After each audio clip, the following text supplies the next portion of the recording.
everyone. Today we will make a short introduction about the statistics database.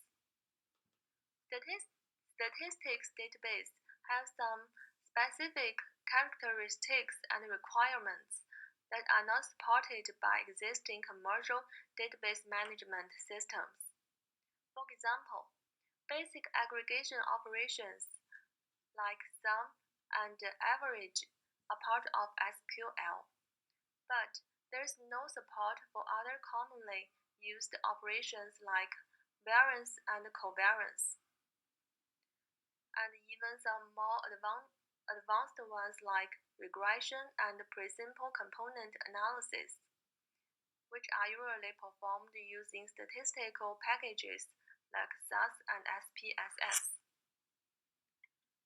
The most important purpose of a statistic database management system is to provide tools and mechanisms for users to analyze data easier and faster.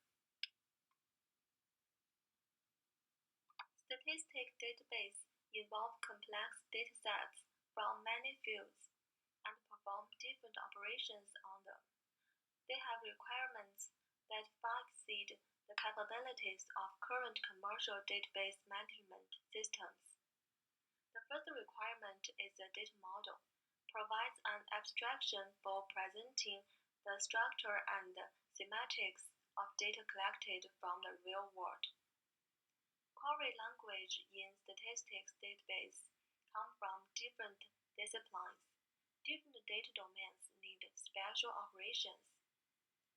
Compared to current commercial database, concurrency control technique in statistics database need to support multiple versions of datasets and to keep track of the correspondence between them. Since data in statistics database have complex structure, it often results in complex constraints. In general, a typical statistic database should capture more semantics and the integrity constraints implied by these semantics. In statistic database, non-transactions are common, since too much work will be lost. Backing up to the last transaction is not acceptable. Mechanisms for supporting long transactions should be used. Statistic database often need to access a few columns from a table, doing some aggregate operations. The regular row-wise type of storage is not efficient for such applications. Statistic database should provide various options of physical organization and appropriate query optimization techniques. Obtaining information, whether from a database or the real world, requires time and effort. In many cases, we do not need exact answers to our questions. For example, the quantity number of hamburgers sold by McDonald's on February 13, 2017 seems well defined. If we consider only the sales of McDonald's in Syracuse, the calculation may be possible. But if we consider the whole worldwide sales of McDonald's, what should we do? Similarly, what exactly is meant by a hamburger? Do we include chicken burgers, fish sandwiches, and pulled pork burgers? However, answers to such questions are required by McDonald's Corporation. In this case, an approximate answer or an estimate with a high degree of confidence is usually sufficient. So, random sampling is typically used to support statistical analysis of a dataset, either to estimate parameters of interest or for hypothesis testing. Okay, here I just want to give everybody a case study that shows you how statistical methods can be used in the database problem.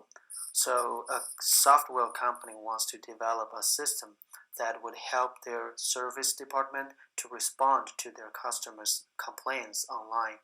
So, once the company receives a phone call from their customer, the system will navigate the solution in the company's existing database system that has the best match to their customers' requirements. Okay, so this next slide shows you the ER diagram of the system, and from the diagram we can see that the customers wants to get some solution from the company. So they will make a phone call to the company and provide some information about their complaints, which will be recorded in the call log. The most important information actually is the customer's description about their complaints, and from which the company can get the keywords. So basically, the company will connect the information from the call log and the information from the solution by the entity of linkage, and so that they will provide the best matched solution to their customer in their database. So here I also post a question about the ER diagram. So if you are interested, you can look at it. So in order to find out the best match for the customers, the statistic regression analysis is applied. So here C represent the complaints from the customers and A's represent the solution in the existing database. So basically one complaint could possibly match up with any one of the solution, and the same thing for the solution. It can also be matched up with any one of the complaint. So for each pair of complaint and solution, there will be a series of matching coefficients based on their attributes. For example, the first matching coefficient is for the keyword, and if each pair has more than one attributes, there will be more than one matching coefficients. The last, this is a logistic regression that can be established between the matching coefficients and the Pij, which is the degree that an existing solution matches with a customer's complaint. So this Pij value will be provided by the customers. Once this regression model has been established, it can be used to predict the Pij value based on the right part of the formula. So the customer will be provided with the solution with high Pij value. So because of the limited time, I can only introduce you about the basic idea of this case study. But if you want to find more information about it, just feel free to look at this paper I listed here, and you will definitely find more detail about this case study. So basically, this is all about our presentation about the statistic database, and thank you very much for listening. And if you have any question, just feel free to ask me and Linlin. Thank you.